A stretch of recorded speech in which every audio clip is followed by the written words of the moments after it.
el capítulo 9 del libro de Marcos. Habíamos dejado el año pasado hasta Marcos 8 y ya a partir de hoy arrancamos con este capítulo 9.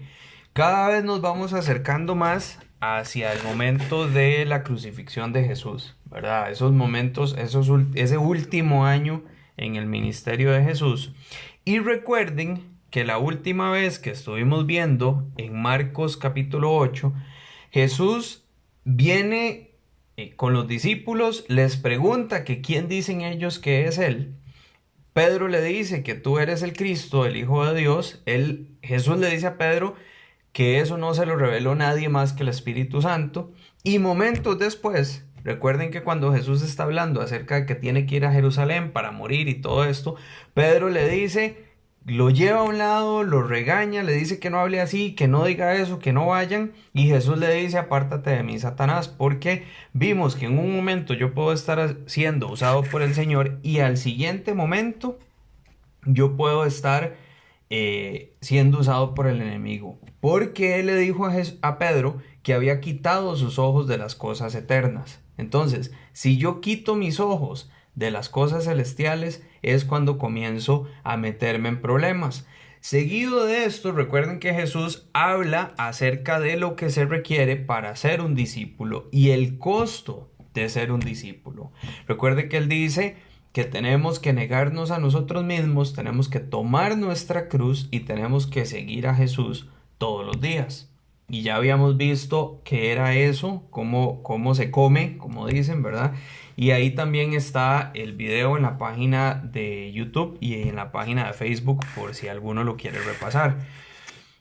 El capítulo 9 comienza en realidad con el final del discurso de Jesús en la sección anterior, porque cuando Jesús termina de decirles a ellos lo que o el costo de ser un discípulo, él les dice el versículo 1 del capítulo 9. Dice, también les dijo, de cierto os digo que hay algunos de los que están aquí que no gustarán o no probarán la muerte hasta que haya venido el reino de Dios con poder. Y ese es uno de los pasajes que nosotros tenemos que poner mucha atención cuando lo leemos. Porque si vemos, todas las personas que escucharon a Jesús decir esto, ya están muertos. Entonces, ¿a qué se refería Jesús con eso? Era que alguno de ellos iba a vivir hasta la venida de Cristo, cosa que no sucedió, o era que él iba a venir antes de que algunos de ellos murieron, cosa que tampoco sucedió. ¿A qué es a lo que él se refería acá? Porque él les promete que unos de ellos no iban a morir hasta que vieran el reino de Dios venido con poder. Él no se estaba refiriendo en ningún momento a la inmortalidad de ninguno de los que estaban ahí, ni quiere decir que Jesús no cumplió lo que dijo. Recordemos el mensaje de Jesús al inicio de su ministerio. ¿Qué era lo que Jesús decía? Arrepiéntanse porque el reino de los cielos se ha acercado. El reino de Dios, representado en la figura de Jesucristo, ya estaba en medio de los hombres, pero se manifestaba a ellos de una manera pacífica y de cierto modo con un perfil bajo. Jesús hacía milagros, hacía sanidades, enseñaba con autoridad, pero todavía no se había manifestado de una forma magnífica o poderosa a los ojos humanos, ¿verdad? Recuerden que los judíos, y ahorita vamos a ver un poco más de eso al final, tenían la idea de este Mesías conquistador, que iba a venir a derribar toda la opresión que ellos estaban viviendo. Bueno, Jesús no había aparecido de esa manera hasta este punto. La manifestación del reino de Dios con poder, según lo que varios eruditos creen, se va a dar a partir de la resurrección de Jesús. Él lo que estaba diciendo entonces en el versículo 1 es que muchos de esa multitud no iban a morir antes de ver al Cristo resucitado. Y a partir del Cristo resucitado es que comienza ese reino de Dios con poder. Y así fue. De los 12 discípulos que escucharon esto, 11 vieron al Cristo resucitado. Recuerden que Judas se cuelga antes inclusive de la crucifixión. Y dice Pablo que Jesús en algún punto se le apareció hasta a más de 500 testigos en diferentes momentos de los 40 días que él estuvo aquí posterior a la resurrección. Ahora, hay otros que creen también que este versículo 1 es una referencia directa a Pedro, Juan y Jacobo, quienes van a presenciar el evento que vamos a ver hoy en la noche. Y este evento es la transfiguración. Pregunto, y aquí yo sé que en WhatsApp, en Zoom está la opción de que levanten la mano, ¿verdad? Hay algo ahí que uno puede marcar. ¿Cuántos saben qué es la transfiguración? ¿O han escuchado acerca de la transfiguración? No, ok. Ahí dicen dos que sí. Listo. Veamos los versículos 2 al 4. Ok, bien, los que sí. Entonces es un tema que para algunos es conocido. Dice, 6 días después, o sea, 6 días después de este discurso, Jesús tomó a Pedro, a Jacobo y a Juan y los llevó aparte solos a un monte alto y se transfiguró delante de ellos. Y sus vestidos se volvieron resplandecientes, muy blancos como la nieve, tanto que ningún lavador en la tierra los puede hacer tan blancos. Y les apareció Elías con Moisés, que hablaban con Jesús. Entonces, estamos acá ante un evento. Regálenme un segundo. Okay, listo. Estamos acá ante un evento que Jesús no había hecho hasta este momento. 6 días después, se lleva a Pedro, a Jacobo y a Juan separados del resto de los discípulos. Algunos creen que Jesús se los lleva porque eran su círculo más cercano dentro de los 12. O sea, esos eran los 3 que estaban con Jesús más cerca que los otros 9. Otros creen que Jesús se los lleva porque estos 3 eran los problemáticos del grupo y que no los podía dejar sin supervisión. Entonces que por eso se los lleva. Y esto también tiene algo de sentido. Pedro era un impulsivo colérico y Jacobo y Juan no de gratis tenían el sobrenombre Boanerges o hijos del trueno, ¿verdad? Y entonces algunos creen que Jesús se los lleva a ellos por algunas de estas dos razones. Pero sea cual sea la razón por la que Él se los lleva, ellos estaban a punto de experimentar un privilegio que ninguno otro de los discípulos iba a tener. La escogencia de los 3 para mí es muy interesante. Y les voy a decir por qué. Primero, Pedro iba a negar a Jesús e iba a caer terriblemente. Entonces, esto puede ser una muestra de gracia anticipada. Jesús, aún sabiendo lo que Pedro iba a hacer cuando él fuera arrestado, le dice: Pedro, venga, lo voy a llevar a un monte y ahí usted va a presenciar algo que ningún otro ser humano ha tenido la oportunidad de ver, ni va a tener la oportunidad de ver, por lo menos por ahora. Juan iba a ser el último de los discípulos en morir, y además de eso iba a ser a aquel a quien se le iba a revelar el Apocalipsis. Tal vez para que él reconociera a Jesús cuando lo viera a la hora de escribir su libro y que entendiera las cosas de una manera distinta. Juan en su mente en este momento no sabía lo que él iba a ver muchos años después. Pero yo estoy seguro que cuando él vio toda la revelación del Apocalipsis, él tuvo que haber pensado en este momento de la transfiguración. y decir, ya entendí por qué pasó aquello. Y Jacobo, y para mí esta es una de las más impactantes, porque él iba a ser el primero de los discípulos en ser asesinado por la obra de Cristo. Entonces, de alguna forma, esto es Jesús diciéndole a Jacobo, usted no va a ser parte del crecimiento de la iglesia, ni de ese impulso que va a tomar la iglesia a nivel mundial, no lo vas a poder ver, pero yo te voy a mostrar de manera anticipada mi gloria, ya que te vas a perder todo ese otro trabajo. Cualquiera que haya sido el motivo, estos tres iban a experimentar un momento glorioso. Dice que Jesús se transfiguró delante de ellos. Transfigurar en griego es la palabra metamorfos. Tal vez cuando escuchamos transfigurar uno es como, ok, ¿qué significa? Pero si escuchas metamorfos, que es de donde viene metamorfosis, entonces es más fácil de entender. ¿Por qué? ¿Qué es una metamorfosis? Es un cambio de forma, ¿verdad? Es lo que le pasa al gusano cuando se convierte en mariposa. Hay una metamorfosis, es un cambio completo. Entonces, la transfiguración de Jesús es exactamente eso. Hubo un cambio completo de su forma, de la forma corporal de Jesús. Marcos dice que las ropas de Jesús se volvieron tan blancas como la nieve, y era un blanco tan puro y tan profundo que ninguna persona, por más profesional que fuera en el lavado de telas, podía lograr ese nivel de blancura.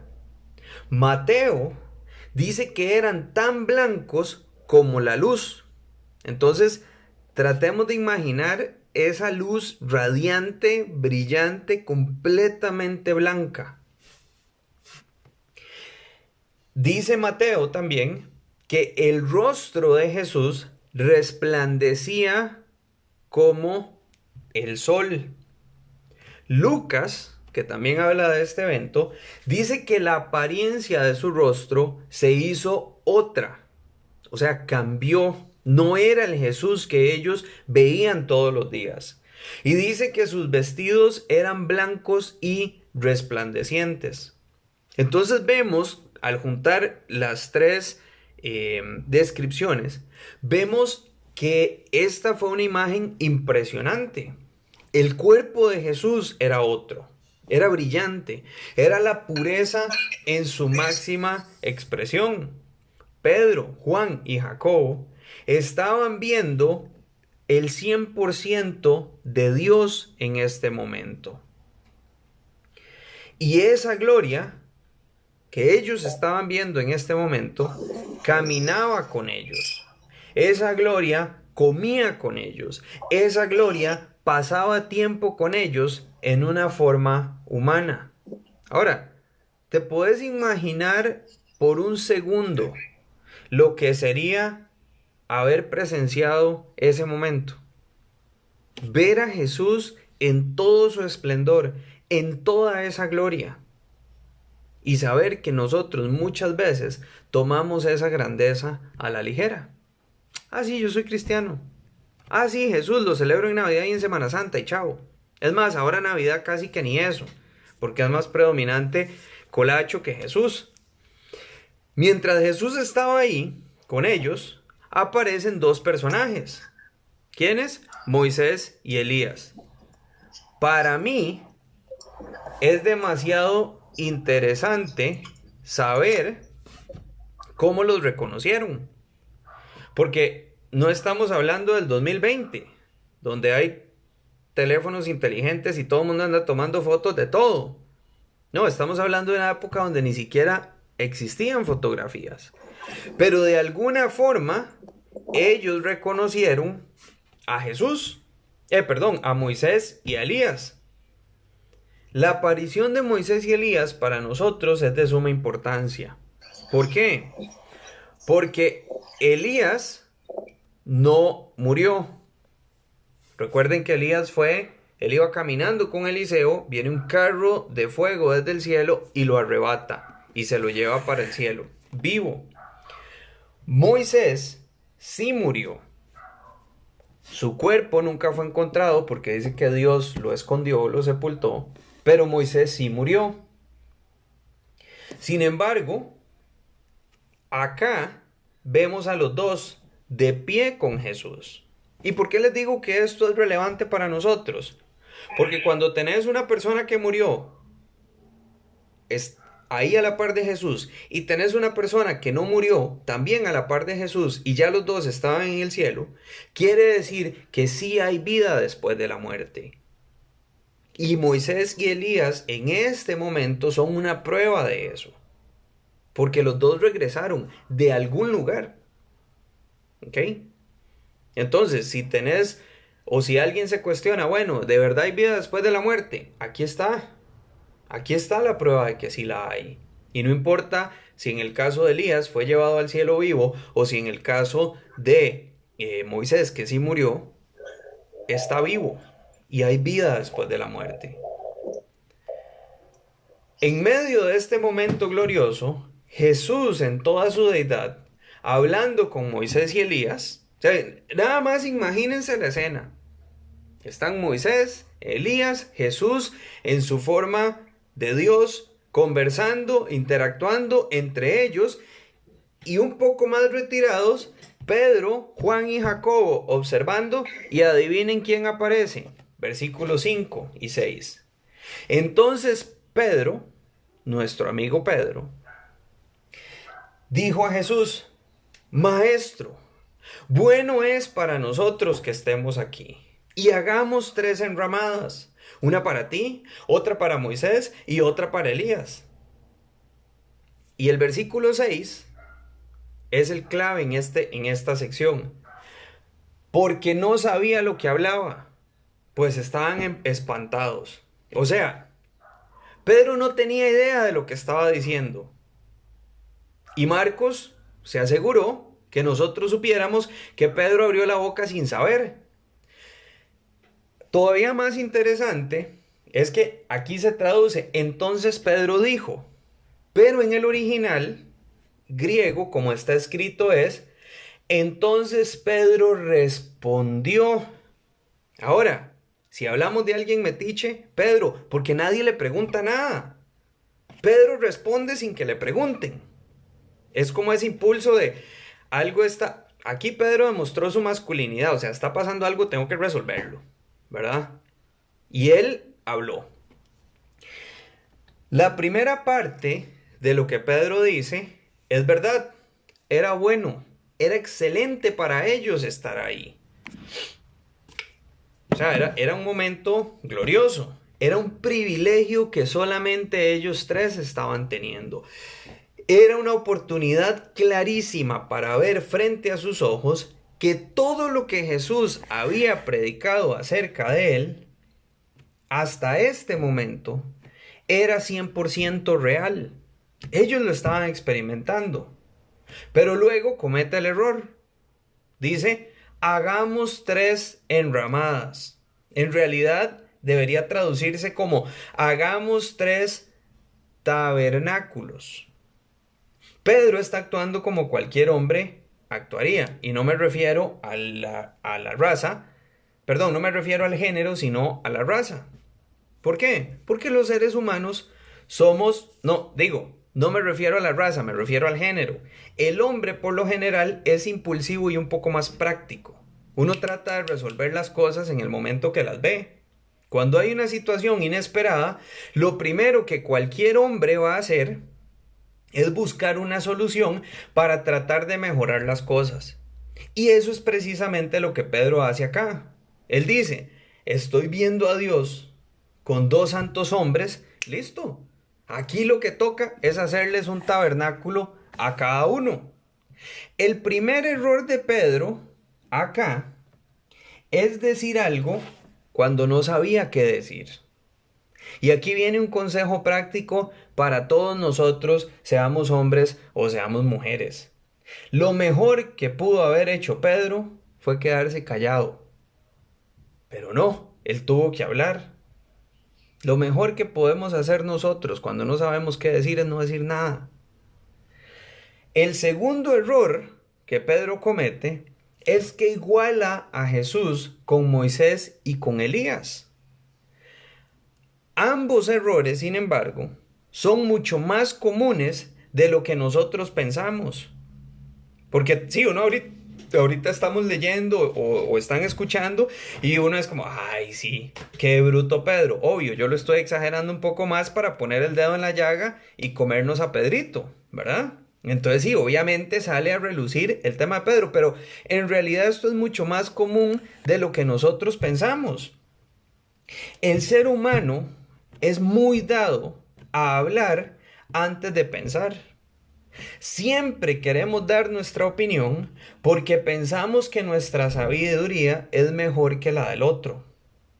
Tenemos que aprender a escuchar y a veces ese escuchar se resume en no decir nada. Y de hecho, ahorita a mí me da demasiada risa porque de un día para otro, yo hace muchos años tengo instalada la aplicación de Telegram en mi teléfono y no la usaba simple y sencillamente porque ninguno de mis contactos la usaba. Pero yo ahí la tenía. De un día para otro, todos mis contactos se están metiendo a Telegram.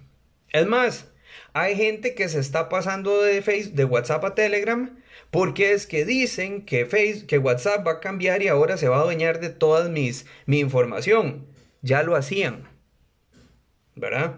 Pero mucha gente se está pasando porque es que alguien me dijo, que el otro le dijo, que leyó, que esto, y les aseguro que casi nadie ha agarrado las políticas y condiciones y se las ha leído para tomar una decisión personal y decir, ok, sí, me paso o no me paso según lo que yo estoy leyendo. Pero ¿qué pasa? Salió una noticia, pum, todo el mundo va para afuera, ¿verdad? Hoy leí en la República, eh, presidente Alvarado no recordó, ojo, así decía el titular. Presidente no recuerda las contraseñas de los dispositivos que le decomisaron por el caso PAT. Y sí, o sea, vos lees el artículo y es como, ajá, me meto a leer el artículo y decía en medio del artículo, cuando lo llamaron dijo que no se acordaba, pero de todos modos pudieron sacar la información. ¿Qué importa que no se las supiera si de por sí la información la tienen? ¿Qué es lo que pasa? Lees los comentarios de esa noticia y todo el mundo empieza a despotricar contra el presidente. Pero nadie se dio cuenta que ya la información la tienen. Porque somos muy dados a hablar antes de escuchar, antes de analizar. Y eso fue lo que le pasó a Pedro acá. Ojo, no estoy diciendo que no se pasen de WhatsApp y tampoco estoy defendiendo al presidente ni acusándolo por aquello, ¿verdad? Aunque díganle a Zuckerberg que sí, que yo amo WhatsApp para que no nos baje los videos de los mensajes. Por otro lado, cuando se trata de las cosas de Dios, vemos a los hombres de la Biblia, que es el segundo error que Pedro cometió, como santos y perfectos. Y no hay nada más alejado de la realidad que esto. Ustedes saben, ya yo les he contado, yo crecí en la iglesia, literal. Yo nací un domingo, a mi mamá le dieron la salida del hospital creo que el lunes o martes y el miércoles a las 7 de la noche me tenían el culto en Moravia.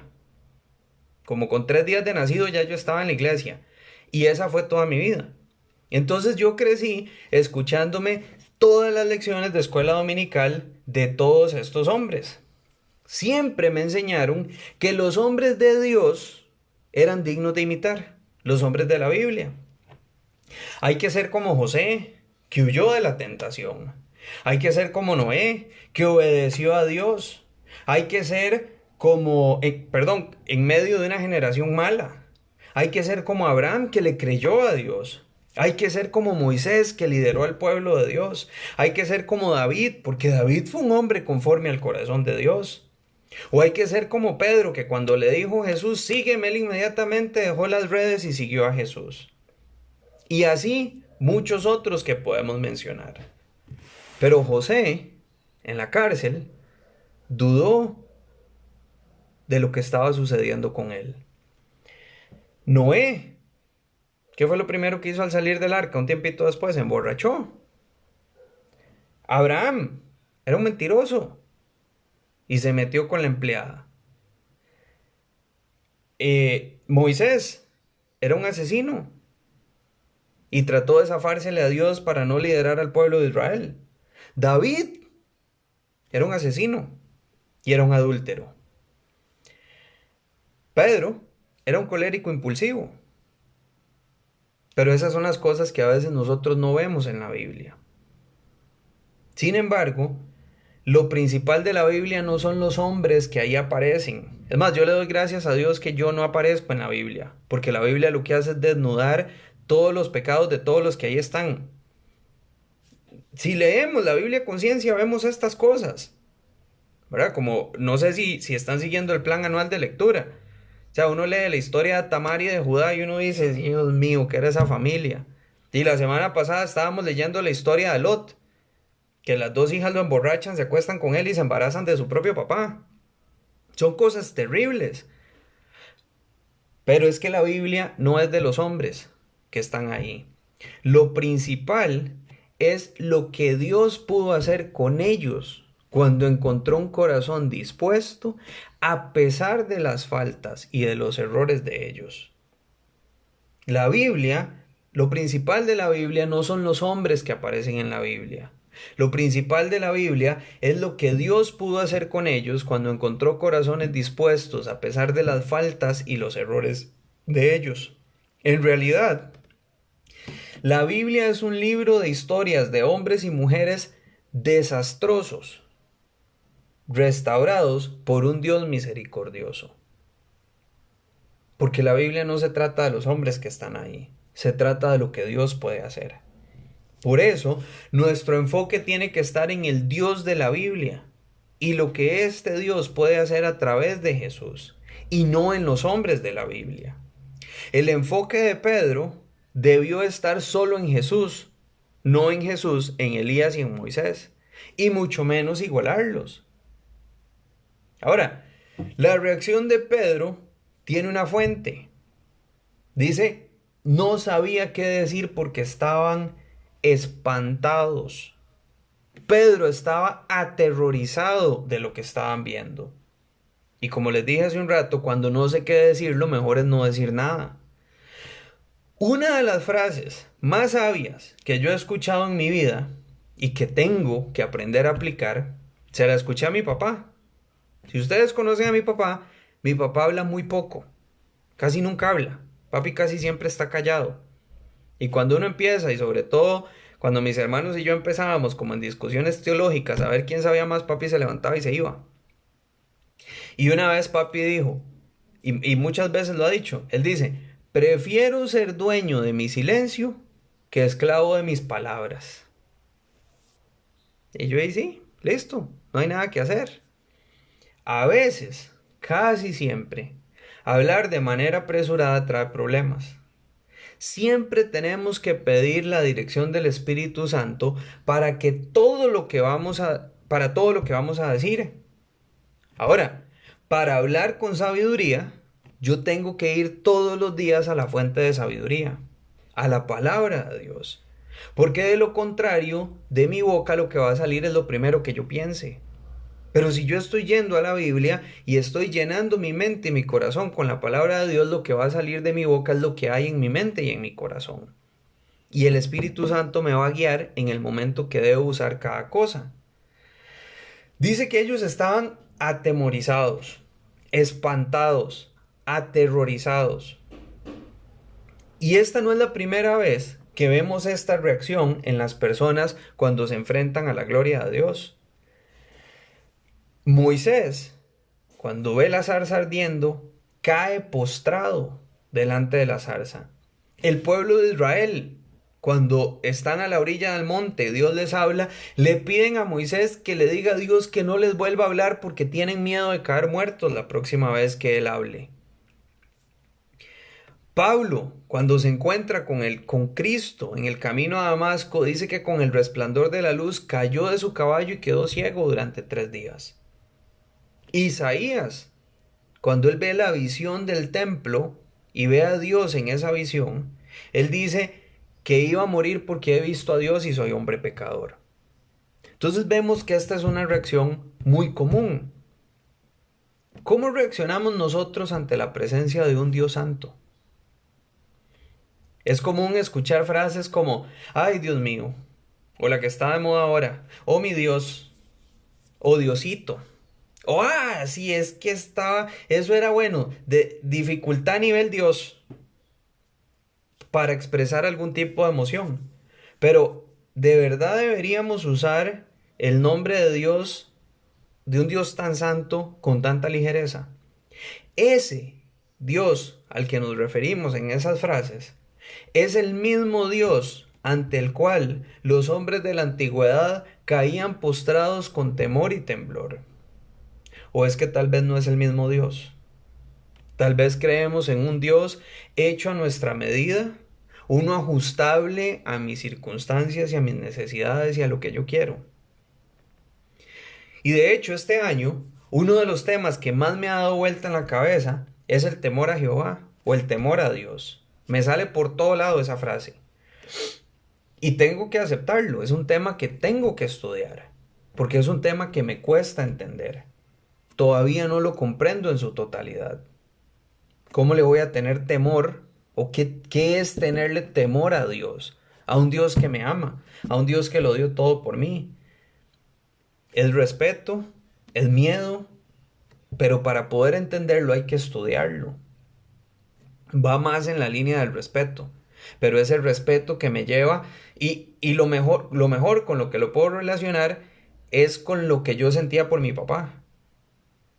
Cuando me estaba jalando una torta y yo sentía que venía papi, eso que a uno se le erizan hasta los pelos que no tiene en la espalda, ¿verdad? Que no me vea. ¿Por qué? Porque hay miedo a una consecuencia y a defraudarlos.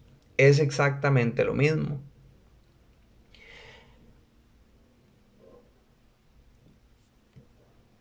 Lo cierto es que una y otra vez vemos en la Biblia que cuando los hombres veían la gloria de Dios, quedaban espantados al punto de no saber qué decir. Y nosotros a veces nos atrevemos a tomar a Dios a la ligera. Y me surge una pregunta. ¿Será que realmente no entendemos quién es ese Dios? Justo después de que Pedro responde a una situación que nadie le preguntó, aparece una nube en los cielos. Mateo dice que era una nube de luz.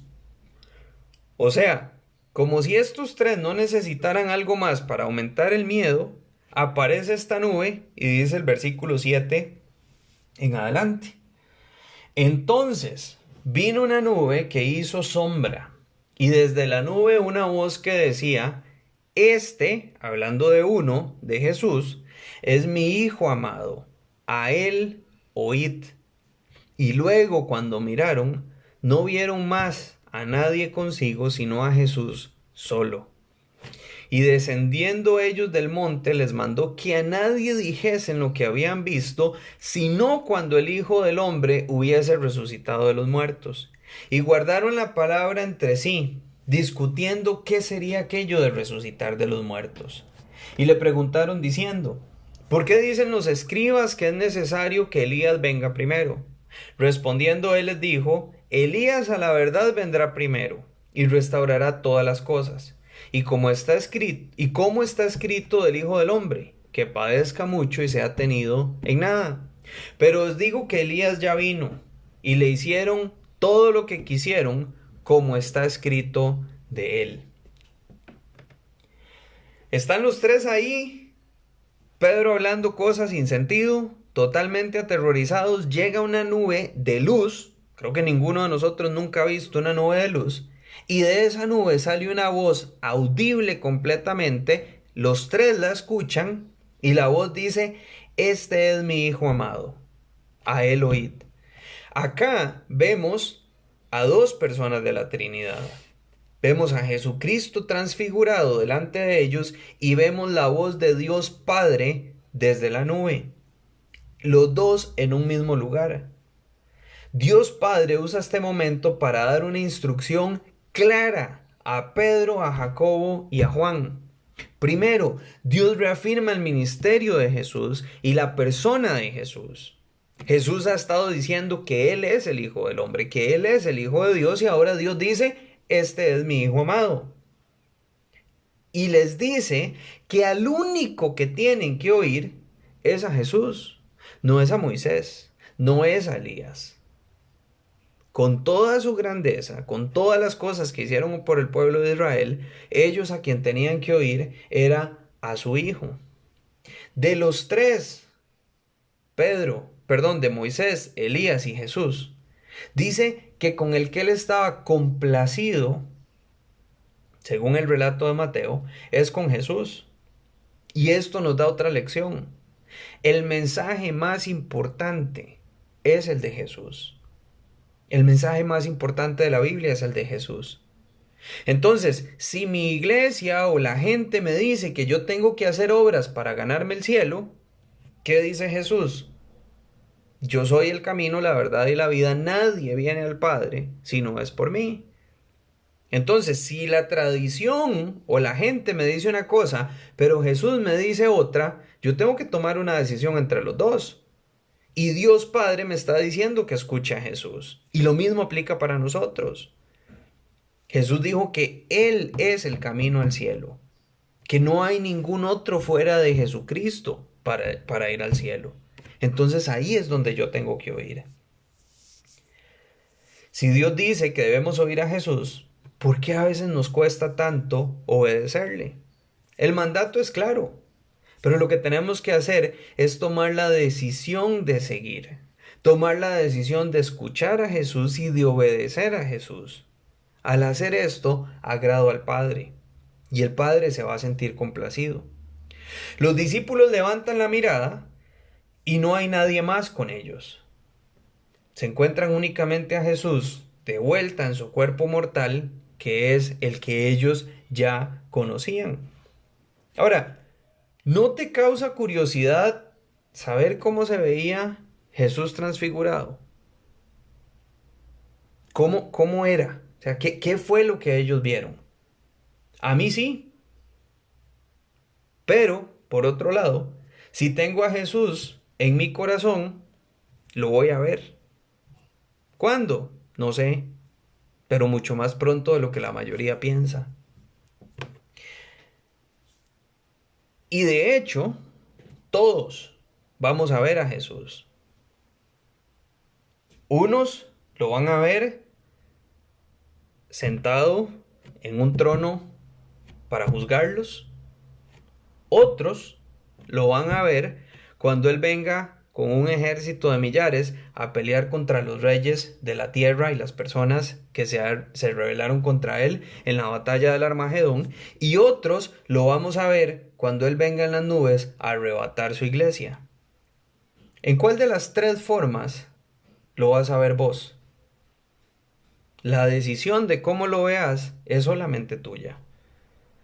Si decido tener una relación con Cristo hoy, mientras esté vivo, voy a ver a ese Cristo de la forma que lo vieron Pedro, Juan y Jacobo. Pero si decido rechazarlo, lo voy a ver como me dice el Apocalipsis, donde ya en ese momento no va a haber oportunidad de salvación. Para que sea la primera de las tres, lo único que tenés que hacer es creer y arrepentirte. Ese era el mensaje que Jesús daba. Para las otras dos, verlo como juez o verlo como rey conquistador sobre ese caballo blanco descendiendo de los cielos, ¿sabes qué tenés que hacer? Absolutamente nada. Seguir exactamente igual a como estás, sin Cristo. Si te quedas ahí, queditito en primera, lo vas a ver de esas otras dos. Pero si tomas la decisión de escucharlo, creerle y obedecerlo, lo vas a ver de una manera distinta. Aquí en el versículo 9, Jesús anuncia su futura resurrección. Ahora, los discípulos están completamente aterrorizados, asustados, no saben qué es lo que acaba de pasar. Seguro Pedro estaba diciendo, ¿qué dije? Y dice Jesús, voy a resucitar al tercer día. Ellos se quedan con esto en su corazón y comienzan a meditar en esto. Ellos iban a entender esto completamente después de la resurrección. Por eso no es de extrañarse que Pedro y Juan fueron los primeros dos discípulos en salir corriendo hacia la tumba cuando María Magdalena regresa y les dice que Jesús había resucitado. Pero pensemos en esto por un momento, porque a veces uno dice, qué brutos, ¿cómo hicieron eso si Jesús ya les había dicho que iba a resucitar? Ajá. Ponete en los zapatos de Pedro, de Juan y de los discípulos. Nunca en su vida habían visto resucitar a nadie de entre los muertos. Hasta este momento no lo habían visto. Y de repente llega Jesús y te dice, no digan nada de lo que acaban de ver hasta que el Hijo del Hombre, o sea, Dios, haya resucitado entre los muertos. Seguro ellos se preguntan, ¿cómo? ¿Cuándo? ¿Dónde? ¿Quién va a resucitar? ¿Por qué tiene que resucitar si está vivo? O sea, tiene que morirse para después resucitar. Pero ¿cómo se va a morir si Él es el Hijo de Dios? ¿Cómo se va a morir si Él es el Mesías? Seguro Pedro decía, le acabo de decir que es el Mesías y ahora me dice que se va a morir. Pero aproximadamente en un año, a partir de este momento, ellos iban a entender en su totalidad a qué era lo que se refería Jesús. Y aquí hay otro tema importante. Cuando nos encontramos ante una verdad bíblica, tenemos que meditar en ella todo el tiempo. Cuando Jesús resucitó, los discípulos estaban ¿a dónde? Escondidos, con miedo. Ellos tenían que haber estado seguros y confiados de que Jesús iba a resucitar. ¿Por qué? Porque Jesús se los había dicho en varias ocasiones y van a ver que aquí en adelante lo dice todavía más. Si ellos hubieran estado meditando en eso, ese domingo por la mañana hubieran estado a la entrada de esa tumba esperando para recibir a Jesús. Pero no, estaban escondidos. Ahora, este es uno de esos momentos que uno dice, sí, qué brutos, ¿cómo no lo hicieron? Bueno, a nosotros nos pasa igual. Jesús nos dijo que Él va a regresar en cualquier momento. Pero la mayoría de nosotros vive como número uno, si nunca fuéramos a morir, y como si nunca fuéramos a encontrarnos cara a cara con Cristo. Lo vemos más como algo natural que va a tener que pasar el día que yo me muera. Entonces sí, ni modo, me morí y me fui para el cielo, pero me voy a morir ya cuando esté ahí viejito y ya que se me fue la vida. Entonces ese día me morí y me fui a encontrar con Jesús. Pero de momento vivo como quiero, para mí y por mí, sin importar que los demás se vayan al infierno, literalmente. Porque la Biblia dice que el que muere sin Cristo, su destino es la condenación eterna, donde va a ser el lloro y el crujir de dientes. Y yo veo a la gente morirse y no pasa nada, porque yo el día que me muera me voy a ir al cielo. Nuestra prioridad, como veíamos la semana pasada en este 2021, tiene que ser Cristo. Mi prioridad tiene que ser impactar vidas para la eternidad, como decía el pastor el domingo, y tratar de llevarme al cielo tantas almas como pueda en este tiempo que me queda. Porque el punto es ese. Si se mueren sin Cristo es condenación eterna. Si se mueren con Cristo es vida eterna. Acá a partir del versículo 11 vemos que los discípulos están contrariados. No entienden bien aquello de resucitar de los muertos. Porque como les decía, para resucitar Jesús iba a tener que morir. Los judíos estaban muy familiarizados con el Mesías reinante, pero no con el Mesías doliente o el Mesías sufriente. Ellos entonces le preguntan por la profecía que estaba en Malaquías 4, 5 y 6 acerca de Elías, y se las voy a leer.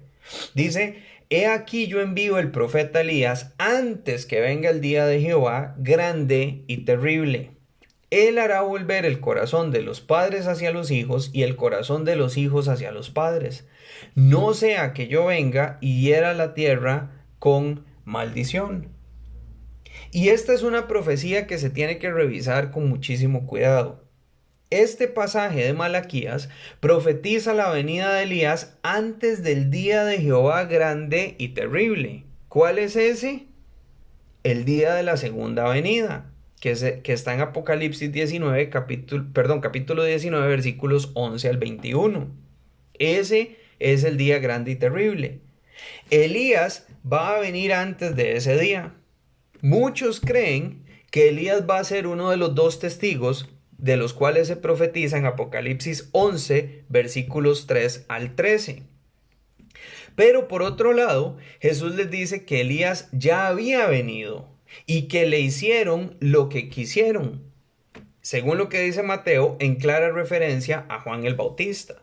Ahora, no es que Juan cumpliera esa parte de la profecía, sino que Juan el Bautista profetizó y ministró en el espíritu de Elías. O sea, el mismo espíritu que profetizó en Elías, que trabajó en Elías, trabajó en Juan el Bautista.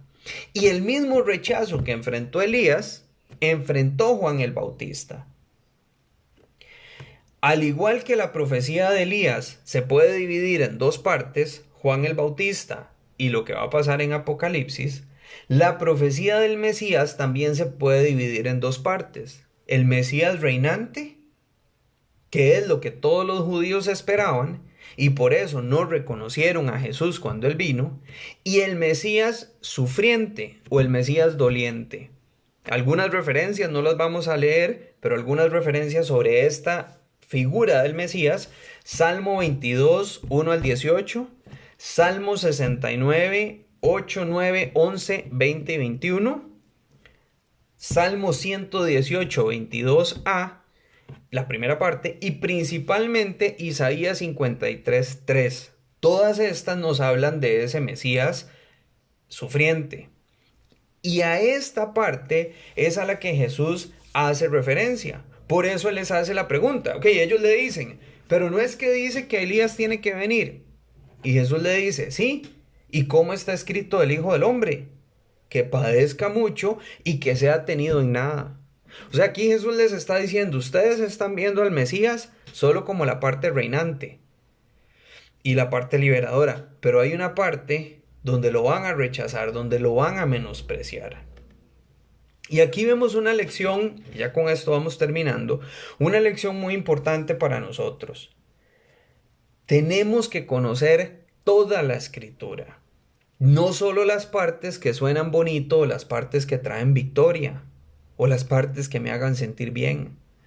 Es interesante, pero una victoria en la Biblia casi siempre va precedida de un tiempo de prueba, dificultad o sufrimiento. Pero a veces queremos saltarnos esa parte. La gloria de José en Egipto llega después de que sus hermanos lo quieren matar, lo venden como esclavo, lo acusan falsamente, la esposa de Potifar pasa 2 años en la cárcel y luego es que él se convierte en el segundo en Egipto. Daniel, sí, uno de los hombres más sabios de Babilonia, pero él fue llevado cautivo, él fue arrancado de su tierra. Cristo venció sobre la muerte, pero tuvo que pasar la cruz, tuvo que pasar el látigo, tuvo que pasar el castigo y el desprecio antes de eso. Este pasaje de la transfiguración nos muestra la santidad de Dios, nos muestra la majestad de Dios y nos muestra nuestra posición con respecto a Él. Hemos sido rescatados de nuestra pasada y vacía manera de vivir por un Dios increíblemente majestuoso. Tanto así que todos los que habían visto un destello de su gloria caían postrados temblando delante de él. Pero como dije, a veces nosotros subestimamos a ese Dios y lo tomamos literalmente como un diosito que en realidad es más el genio que yo tengo metido en la lámpara para que me dé lo que quiero en el momento que quiero y necesito. Yo no sé si han escuchado la canción esta que está de moda ahora, Amén, la de Ricardo Montaner con los hijos y toda la familia. Y lo acepto, yo la he escuchado un montón. ¿Cómo empieza esa canción? Hey, donde quiera que estés, quiero pedirte que vengas. Si le ponemos cuidado, ahora, sí, la canción me gusta, tengo que aceptarlo, es súper pegajosa, pero si le ponemos cuidado a las primeras líneas, es demandándole a Dios que haga lo que yo le estoy pidiendo que haga. Y ese es el tono. Ojo, no estoy diciendo que no me le estoy yendo en contra a nadie, pero lo que estoy diciendo es que a veces nuestra actitud a Dios es demandarle a Dios que haga lo que yo necesito que haga o lo que yo quiero que haga, en lugar de estar abierto a que Él haga lo que Él quiere conmigo. Tenemos que interiorizar verdaderamente el tema del temor a Jehová y vivir de acuerdo a lo que Él pide de nosotros. Tenemos también que conocer las escrituras para no dejarnos llevar solo por lo que suena bonito, sino por lo que es verdadero. Que nuestra meta esta semana sea conocer más a ese Dios que servimos.